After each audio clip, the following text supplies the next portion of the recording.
ndipo mafunso amene ndifunse apa funso loyambali amene ambe kuyankha ndi Atupere Muluzi, kenako tipita kwa Dr. Kabambe, kenako kwa Dr. Banda.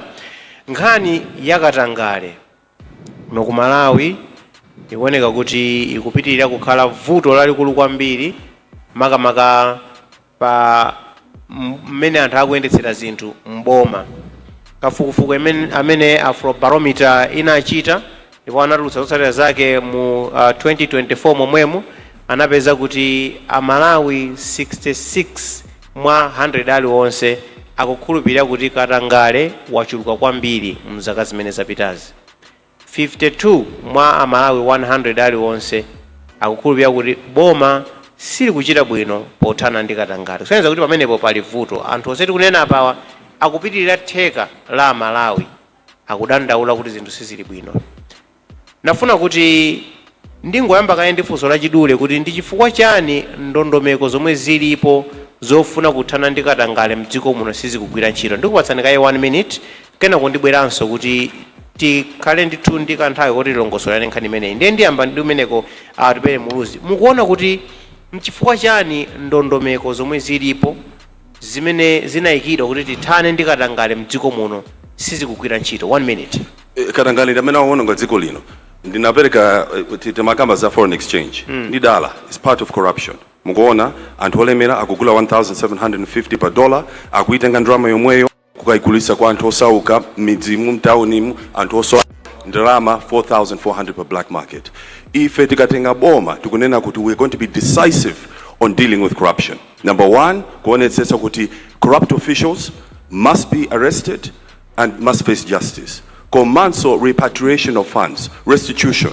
Ndrama zobedwa zambiri zili kunja, kapena neneso kuti ndrama zambiri zimene zinaperekedwa mosayenera ziyenera kubwerera mdziko muno.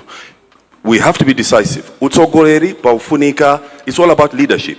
Mtsogoleri azikhala munthu amene alibe mbiri katangale, azikhala mtsogoleri amene ali serious kuti apanga deal ndi nkhani ya katangale. Chabwino, tibweranso kwa inu Muluzi kuti mutilongosolere bwino lomwe zimene mwayambako apazi. Koma nafuna ndifike mwansanga kwa Dr. Kabambe.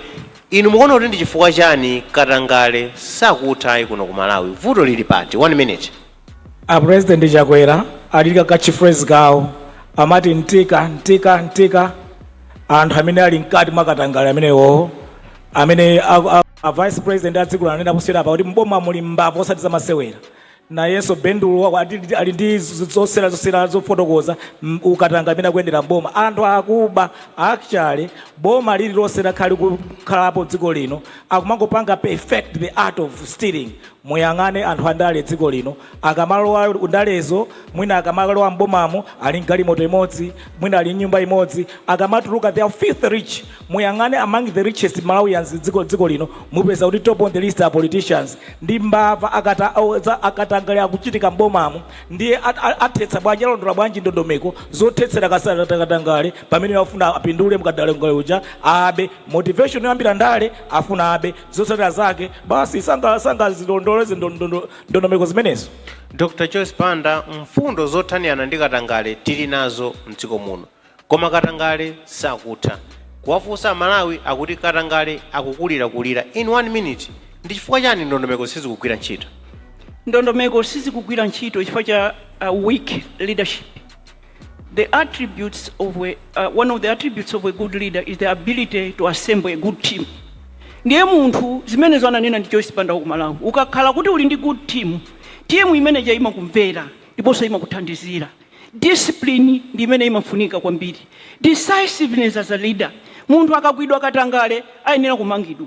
And dziko la Malawi likhoza kuvomereza kuti ngati pali leader amene anachita fight corruption ndi kumanga anthu 72 ndiye Joyce Banda. And I don't know anybody else who has arrested 72 people. But zimene zimatengera kuti iweyo leader uyike mutu wako panjanji. Manga ndi nduna zanga zomwe pamene naziwa kuti akuba. Ndiye kuti going forward kuchita make sure kuti anthu ajali disciplined, akukumvera iwe, funded by the British government. That audit report resulted in anthu kumangidwa including nduna zanga za government yanga. I proceeded kuchita put in place team yoti ifufuze fedha mpaka na ikafike ku ACB. Ndiye ine ndikunena kuti zimene zizikhoza kutheka when a leader is committed.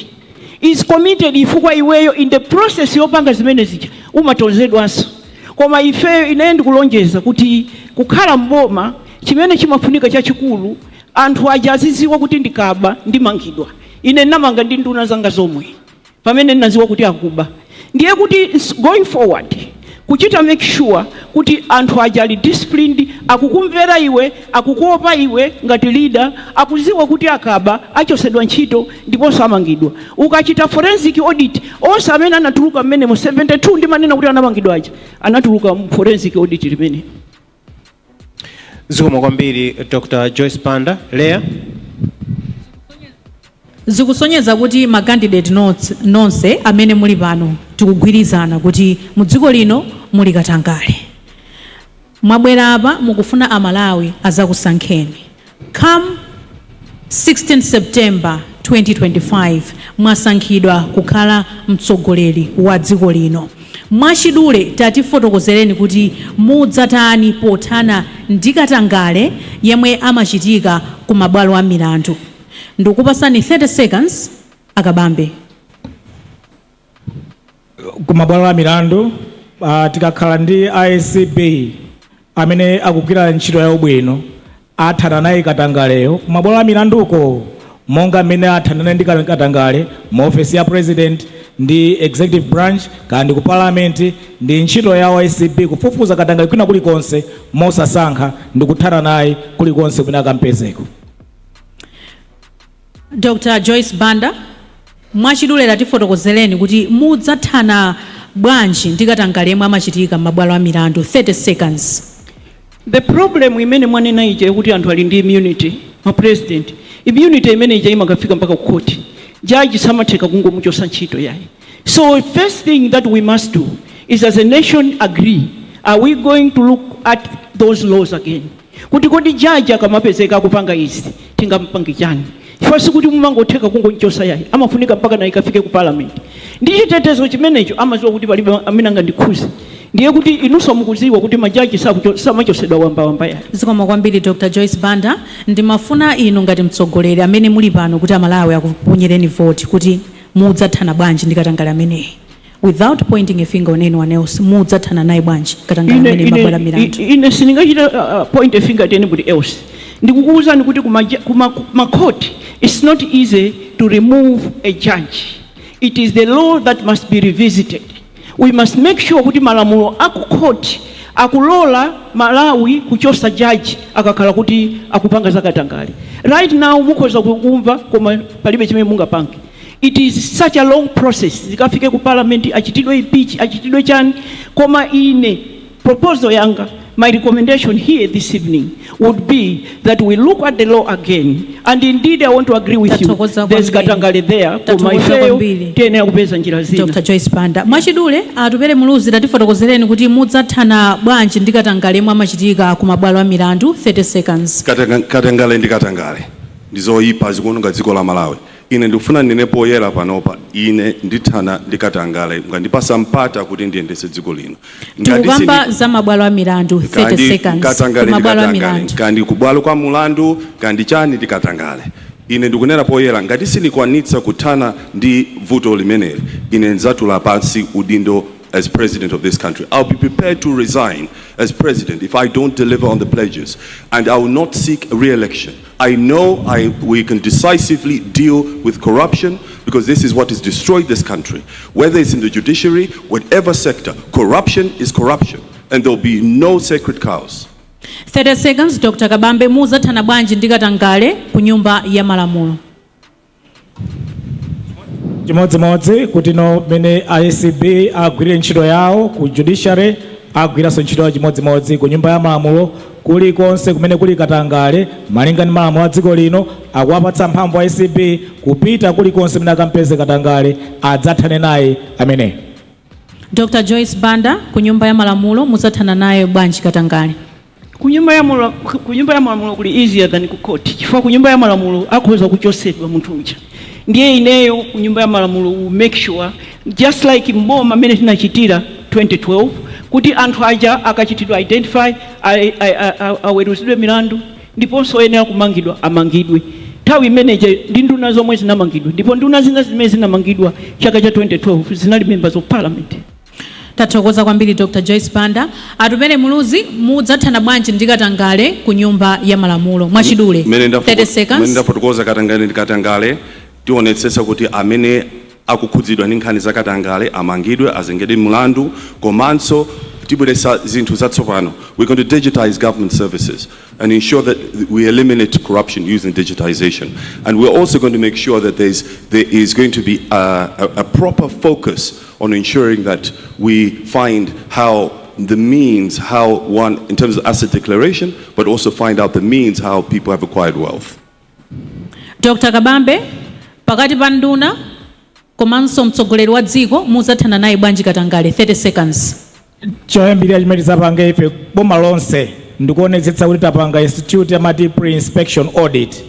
Payment inene sisanachitike mboma tionetsetse kuti ma auditors ayunika kuti ndalama zake ndi za mtundu wanji, process yake inaenda mwa mtundu wanji, ndiye payment isanachitike boma lonse pakhale ma auditors oyunika ntchito manager. Komanso anthu akamatulowa mboma ndi kumatuluka tidzapange institute lifestyle audit. Munabwera ndi magalimoto ngati nyumba zingati nanga patamoni zingati tidzalimbikitse lifestyle audit. Thank you so much. Tikukamba zakatangale amene amachitika pakati pa nduna komanso mtsogoleri wa dziko. Ndimafuna mutiuze mwachidule amalawi specifically muzathana naye bwanji katangale amene amachitika pakati pa nduna komanso mtsogoleri wa dziko. Ndi zimene ndanenazo kunena kuti lifestyle audit kuti anthu aja akamalowa nduna zija kandi public servant wa mtundu wanji akulowa ali ndi wealth ya mtundu wanji pakamata nthawi wealth yake ndi mtundu wanji afotokoze ngati pali unexplained wealth ngati sangate fotokoza must be prosecuted. Komanso payment iliyonse ya boma isanachitike akhali mauditors epanga inspect kulotonthaza kuti sipadzakhala any dubious payment that takes place going forward. Dr. Joyce Banda, you have 30 seconds. Mmafuna kuyankhapo? Mafuna kuyankhapo kunena kuti kunduna kuboma nduna zija what I did, I'm talking from experience. Dr. Daza is here. I appointed a minister for good governance. The nduna ija inapanga committee yopita office by office, department by department, kuchita institute ma audit kupeza ngati ndalama zikutayika ndi kuchita make sure kuti anthu amene akuba ndalama zija amangidwe. Ndikulupira Muluzi simuna yanke nkhani ya executive. I think tikulolani kuti muyankhe kena kuti pite kufunso lina. Nkhani ya executive zingofunika kuti wina zangoyesa azamangidwa. Zikomo kwambiri. Mwayankha mwachidule kwambiri. Ndinafuna ndingokuponyerani funso limene anena Dr. Kabambe la lifestyle audit. Zimenezi zilipo kale tikuyankhula pano kuti anthu aziunikidwa koma zimaoneka ngati kuti it's cosmetic. Anthu amangopanga si palibe munthu amene amakakamizidwa kuti achite zimenezo kapena kuti akalephera kutero chichitika ndi chani. Anthu analowa alibe katundu akulemera tikuwaona. Tatunikirani kuti nkhani ngati imene akunena mukuona kuti ingathandize bwanji ngati dziko kuti mwina lamulo lija anthu aziliopa liziluma kusiyana ndi kungonena kuti tidzapanga izi anthu ndi nkumapanga declare ena akunama pomwepo popanda chochitika. 30 seconds. Honestly, first government kangolowa boma anthu angapo amangidwe, it will send a very strong signal that is not business as usual. Maiko amene apanga zimenezo, they've been able to fight corruption. It's a very serious vice. Zikuononga mioyo ya Malawi anthu azamangidwe ngati analakwa, and there will be zero tolerance on corruption. Palibe kupepesa so yai pankhani imene. Zikomo kwambiri. Ndipereka 30 seconds chifukwa funso ndingofuna kuti tingolandira chitsimikizo kuchokera kwa inuyo atsogoleri athu. Tiyamba ndi Dr. Joyce Banda kenako Atupere Muluzi kenako Dr. Kabambe. Nkhani yopereka ma contract kuboma ku anthu opereka ntchito kuboma ikuoneka kuti imachitika mwachisisi kwambiri and mapeto ake sitidziwa kuti ndalama zikupita kuti. Timakamba za ngongole yopitirira 20 trillion kwacha imene tili nayo, koma kuti umuyimitse Malawi nkumfunsa kuti kodi ndalama zimenezi zinapita kuti ndiwo chepa amene angakuuze.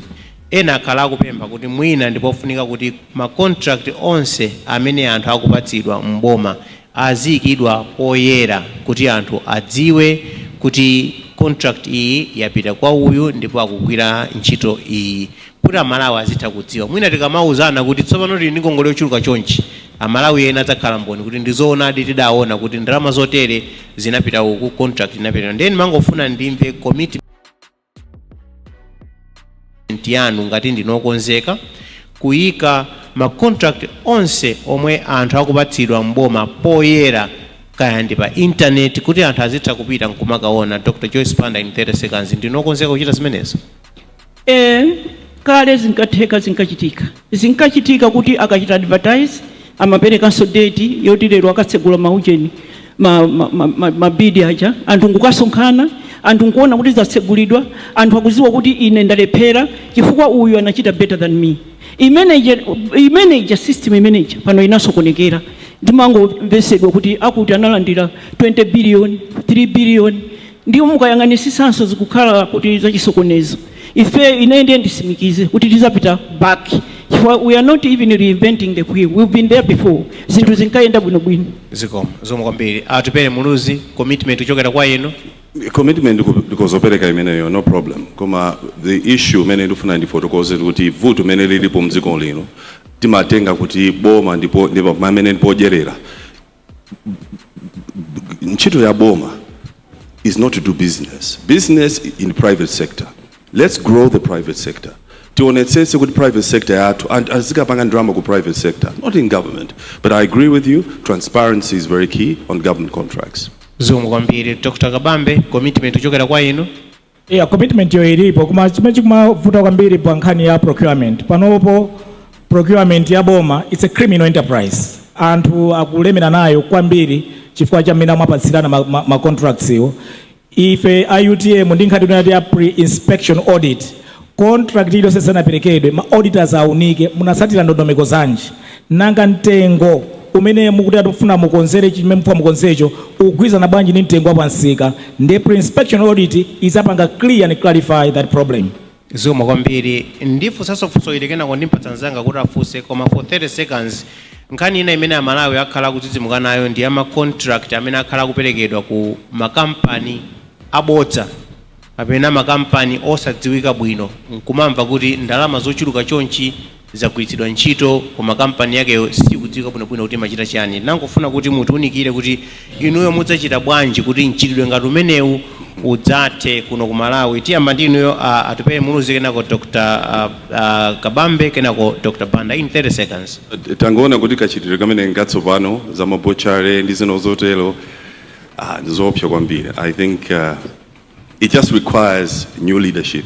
Utsogole watsopano tisinthe zinthu mdziko muno. Pabwere boma lina latsopano pa 16 September zonsezi tithane nazo tiyambirenso patsopano. It is not okay. What is happening is damaging this economy and is affecting people's lives. Zikuona ngamiyo ya Malawi nde izi ziyenera kuthetsedwa, kuthetsa kwake ndi Malawi. Zikomo kwambiri. Dr. Kabambe 30 seconds. Precisely chifukwa chake tuna kuti pakhale ma pre-inspection audits. Musanalipire chilichonse. Pakhale ma auditors aone kuti mufuna mumulipire ndani. Munapeza njira yanji kuti mumpezere munthu uja. Mtengo wake anachaje wa mtundu wanji. Ndiwoyenera kapena ayi. Ma auditors akakhala sali satisfied asalole zichitike. Timachita kale ku nduna wa za umoyo poma kama fiscal agent amapanga spend ndalama za global fund ndi madera ena zimayenda bwinobwino. Zimenezo zakhale government wide. Dr. Joyce Banda 30 seconds. Achakaza, I think your concern ndiyo kuti mukupezeka tikugula fertilizer kubucha and so on. I think that's what you are worried about. And I would like to tell you kuti zimene zija, it is about leadership. Because munthu lero achitidwa discover kuti amagula kubucha fertilizer, siku lina akupanga kwa kuti zonse zija zolakwika zokha koma munthu uja kupitiriza bali pa ntchito sanachosedwe. Pamenepo ndi pamene pali vuto. Pempho life ndilonena kuti imeyo commitment yanga ndilonena kuti ndipo anthu akuziwanso kuti ine ndikangozindikira zimenezo munthu uja ntchito imamutera kuchosedwa ntchito atachosedwa awiri atatu kumangidwa awiri atatu zikhoza kutha even now. Zikomo kwambiri. Kuyankhula anthu andale kumachuluka kwambiri koma kuchita kumakhala kochepa pena kuchita kuja osachitanso.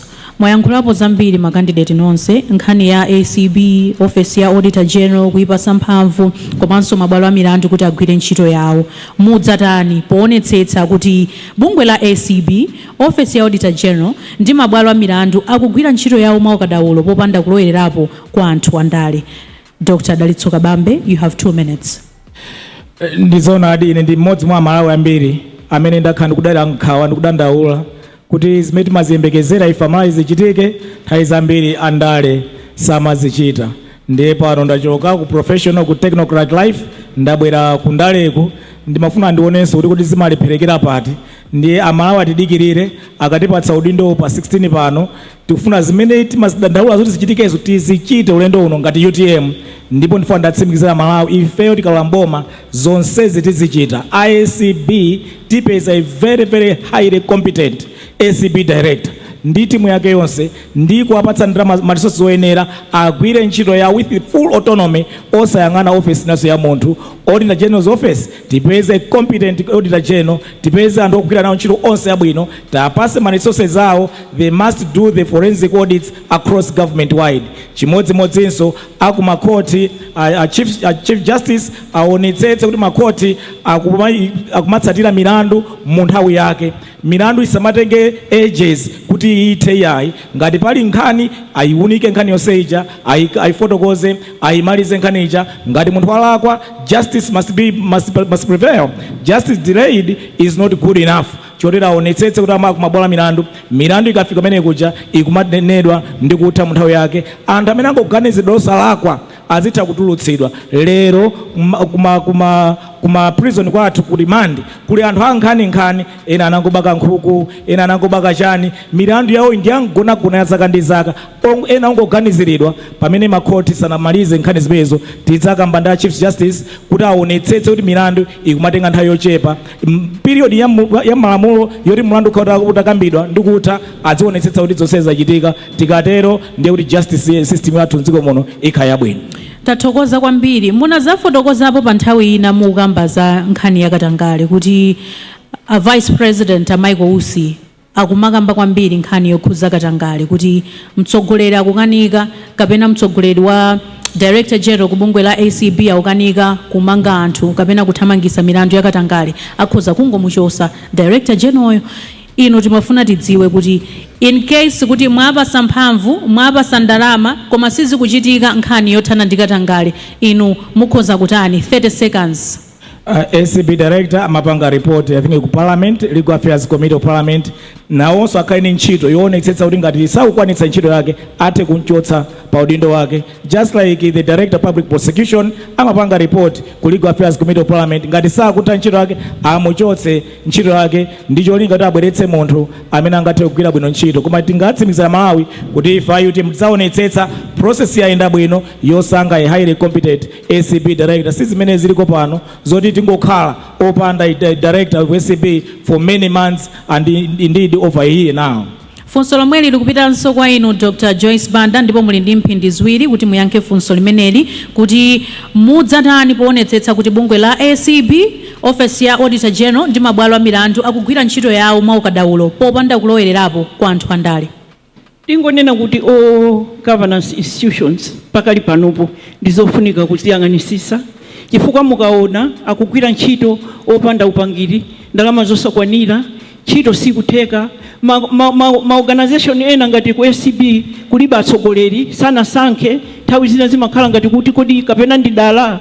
Ndiye tizaonetsetsa kuti akugwira ntchito yawo pochita make sure kuti akuchitidwa appoint ama akuchitidwa confirm ndi parliament. Koma in the meantime ma institution opanda ndalama zoyendesera institution ngakhale kuti ali ndi nzeru bwanji sangayendese. Ndi ntchito ya boma executive kuchita make sure kuti they are well resourced, the high courts are well resourced. Komanso ACB, ombudsman, office ya ombudsman pakali pano ngakhale ku immigration kulibe atsogoleri passports anthu sangalandire zangosokonekera chipwirikiti.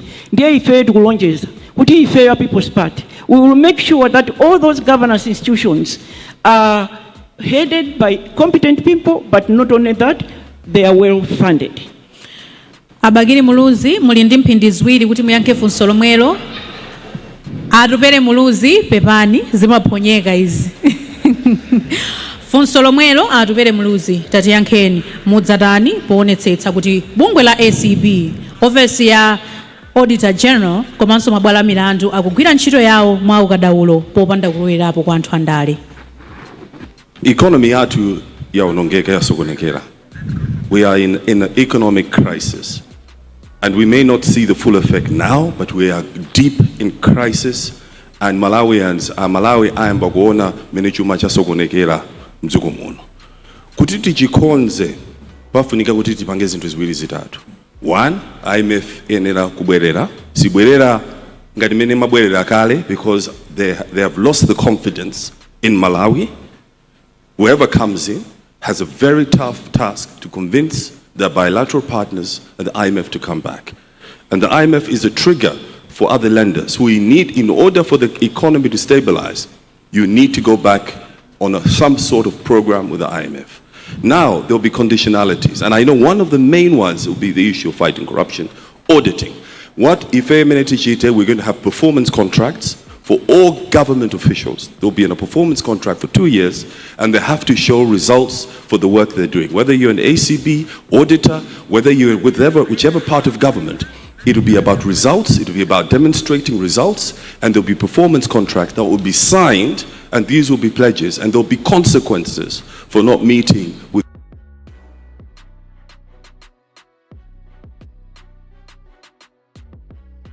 requirements, because this is the only way we can restore the confidence.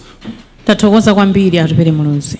Tiyamba tapumira kaye mtsutso wathu kwa mphindi 5 nkhani dakalipo tikabweranso tufuna tidzakambirane nkhani ya ufulu wachibadwidwe.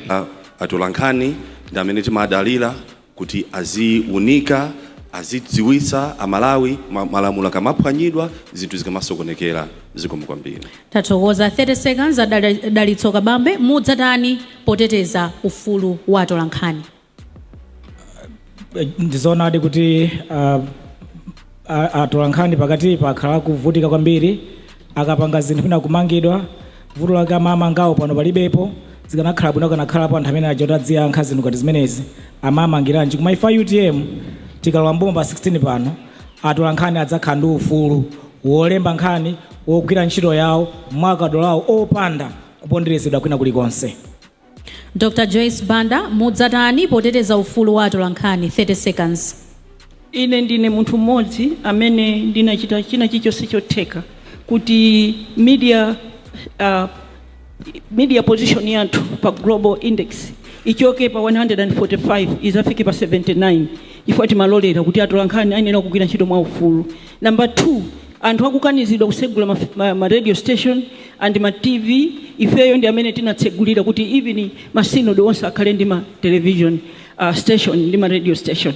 Ndiye ife tikukhulupirira kuti atolankhani ndi fourth wing ya dziko lathu lino ndipo ayenera kulemekezedwa komanso kupasidwa mwayi kuti azichita cover stories zathu komanso azikhala ma watchdog makamaka zinthu zambiri. Tathokoza kwambiri Dr. Joyce Banda. Tikupitiriza nkhani ya ufulu yomwe tinangofunanso timve commitment yanu tiyamba ndi Dr. Kabambe kenako Dr. Banda kenako Atupere Muluzi poteteza ufulu wa anthu omwe amalimbikitsa ufulu wa anthu ma human rights defenders komanso ufulu ochita zionetsero. Tinafuna timve kuchokera kwa inu kudzipereka kwanu komanso kulonjeza kwa Malawi kuti mudzachita chani poteteza ufulu wa anthu ngati amenewa. Tiyambe ndi Dr. Kabambe. 30 seconds. Zinali zomvetsa chisoni kwambiri zimene bambo Namiwa adachitiridwa pansi pa polisi ali ndi anyamata onyamula zikwanje anakhapidwa mene makawo unali mabala okhaokha. Inenso ndapita nawo kapanga ma demonstrations tsiku lina opanga demonstration against make mathematic machine ndi zina zotero nanenso ndakatsidwa tear glass ndikupwetekedwa kwambiri kumene kuja anthu ambiri akuvutika akamapanga ma demonstrations. Ifa UTM tidzapereka ufulu kwa anthu osewa oti apange demonstrate malinga ndi mene constitution athu imanenera tidzalemekeza ufulu umenewo. Zikomo kwambiri. Dr. Joyce Banda. Pankhani yoti anthu ayenera kukhala ndi ufulu ochita demonstrate. Nda Malawi sakukutisidwa ndi chilichonse afuna kudandaula ayenera kudandaula ndipo ayenera kupasidwa ufulu. Koma ine imene experience yanga yandisonyeza ndiye kuti awa asilikali athu amakhala pansi pa president. President ndiye amene amalamulira iwo aja. Muno muziko munali ma demonstrations 2020 ndipo tinaona kuti anthu akamamba kuchitidwa abuse ochita demonstrate anthu amasatira kumene kucha. Koma cha apapa sizikutheka asilikali akuyimayima kumangoyang'ana ayenera kuti wina amalamulira kuti kachite ndi zimenezo. Mudzachita chiyani kuti zisachitika? Ndiye ndizachita zimenezo ndi pamene ndikunena kuti it's about leadership. Ngati leader sakukaniza anthu kuti asamamenyedwe anthu azamenyedwa. Ndine ngati mtsogoleri ndinachitapo kale sinalesepo kuno demonstrations anthu akanena kuti afuna kuchita demonstrate ndimauza kuti chitani. Zomwe kwambiri. Atupere Muluzi 30 seconds. Chipani cha UDF ndimene chinamenyera democracy kuti anthu akhale ndi maufulu osiyanasiyana. Ine commitment yanga ndimakhulupirira democracy pa chiopsezo chachikulu pa ulamuliro wa democracy pa dziko lonse lapansi. Komanso tikufunitsitsa kuti titeteze democracy yathu kuti anthu akhale ndi mpata olankhula zakukhosi osankha atsogoleri amene akufuna kuti miyoyo yawo isinthe. Zomwe kwambiri. Tikupitiriza ndi mtsutso wathu pano tikufuna tione nkhani yokhudzana ndi kupezeka kwa ntchito zachitukuko access to social services. Pongopita straight kufunso loyamba pa nkhani imeneyi timafuna tidziwe kuti boma lanu lizatani poonetsetsa kuti gawo la zaumoyo silikungodalira ndalama zochokera kwa madonors koma ngati dziko tikuyika ndalama zokwanira ku nthambi imeneyi. Tiyambe ndi Dr. Joyce Banda. Nkhani ya ma services kupita kwa anthu makamaka zaumoyo ifeyo a People's Party tikunena kuti tidziwe kudyesa bongo kudyesa kamwa koma kulimbisa thupi. Tikutanthauza education, food security and health. Zipatala zathu zaumoyo muno muziko zasokonekera kwambiri ndipo zimene akuona azimayi muzipatala mwathu ndi criminal. Tiyenera ngakhale kupita nazo ku court chifukwa azimayi akumwalira azimayi akupwetekeka. Ifeyo ngati boma tizayesesa chotheka number 1 kukhala ndi mankhwala okwanira muzipatala mwathu koma chimene tanenaso tachita promise kwa azimayi kwa Malawi ndi chakuti tizachita establish mobile clinics countrywide.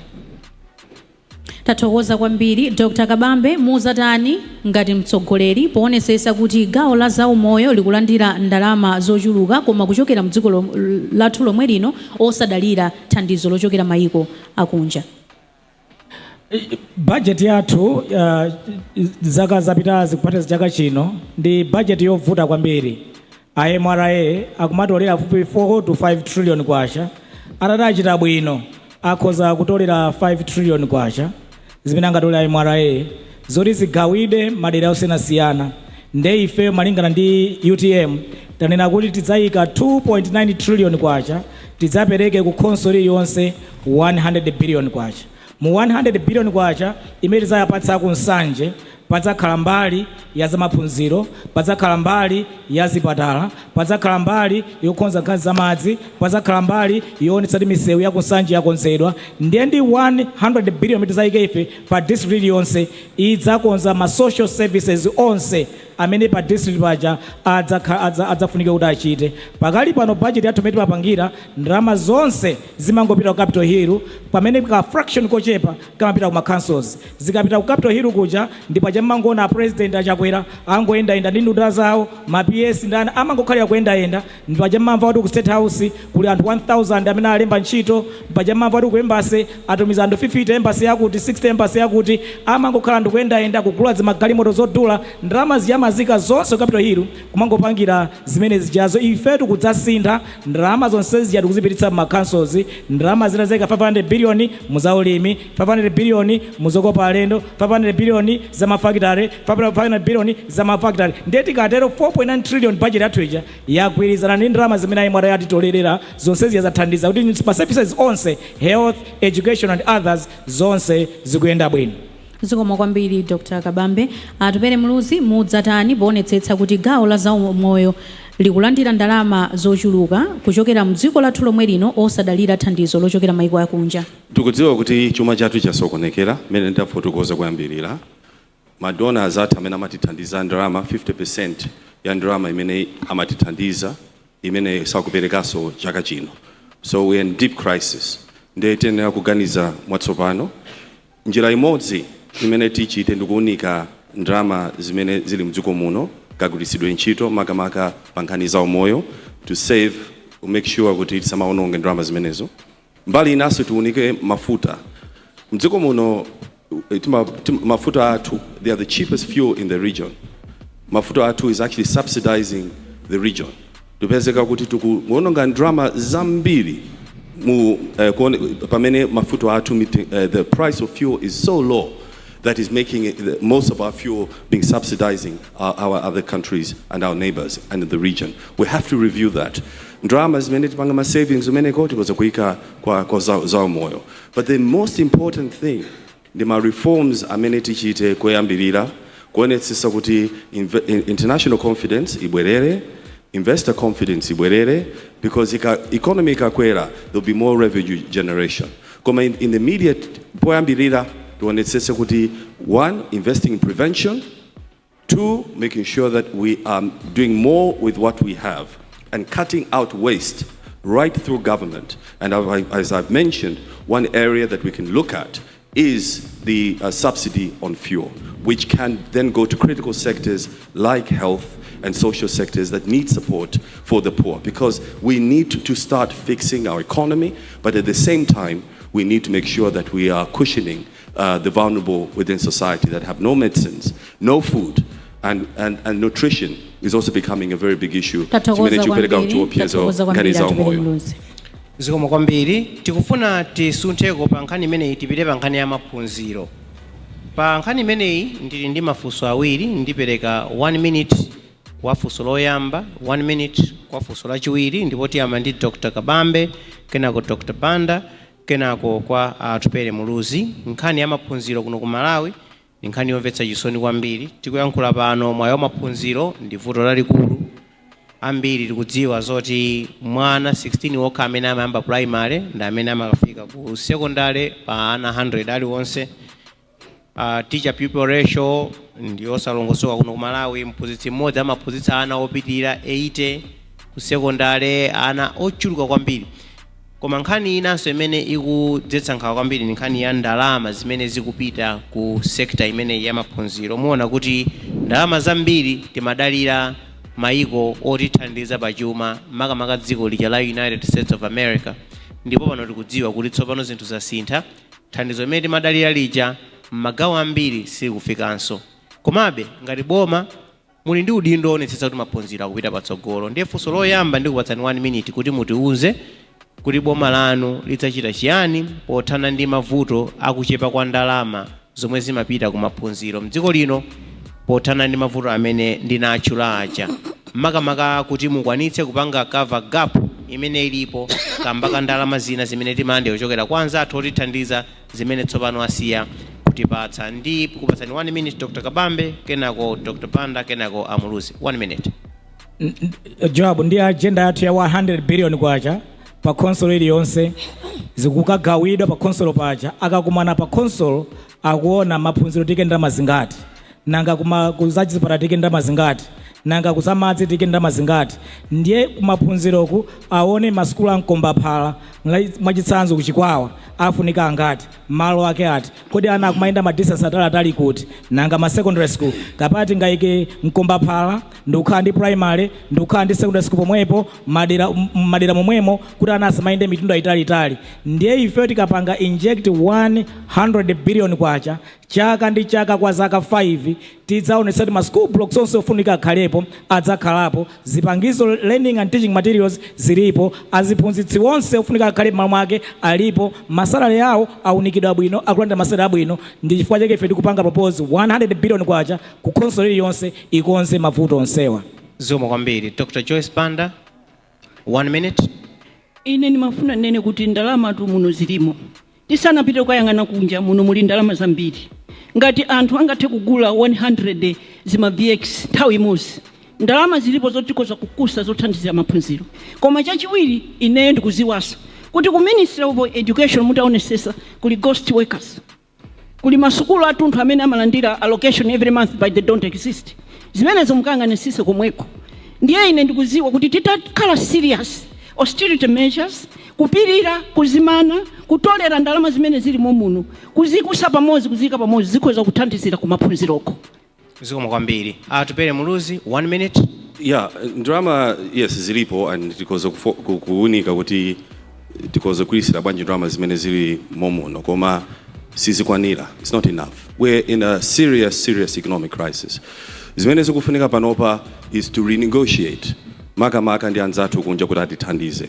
Maka pamene tikufuna kuti chuma chibwerere muchimache. So the first thing is to renegotiate. And tiyenera kukambirana ndi US government, nkhani za maphunziro, nkhani za umoyo ndi anzathu kuti atithandiza bwanji. Kuti amene akhoza kubwera ka European Union ndiyena kuti azatithandize to fill that gap ndi ndani. Koma iwo akufuna confidence, akufuna accountability. Zimene zapatse confidence ndi utsogolere amene akuziwa kuti there will be accountability, drama zikulisira ntchito moyenerera, komanso ifeyo focus yathu ngati akhoza kutithandiza ikhala more to human capital development. And mafunika upanga emphasize kuti pafunikabe ndithu kuti atigwire mene zinthu zilili. Zikomo kwambiri. Titsatiranso order yomwe ija, koma nafuna tingosunthako pang'ono tionetse pano nkhani ya kuti maphunziro akhale apamwamba. Apa timakamba za kupezeka kwa ndalama mu sekta imeneyi, koma mukati muonenso nkhawa ina kapena vuto lina imene Malawi akudandaula ndi zakuti maphunziro alowa pansi, the standards of education. Ndiye nangofuna mutitsimikizire kuti muli ndi ndondomeko zotani kudzaonetsetsa kuti maphunziro abwerere pachikale kapena apitirire pamene analilipo. Tiyambanso ndi Dr. Kabambe, kenako Dr. Banda, kenako Atupere Muluzi, 1 minute. Maphunziro alowa pansi kwambiri chifukwa kuti ma resources ogwirira ntchito za uphunzitsi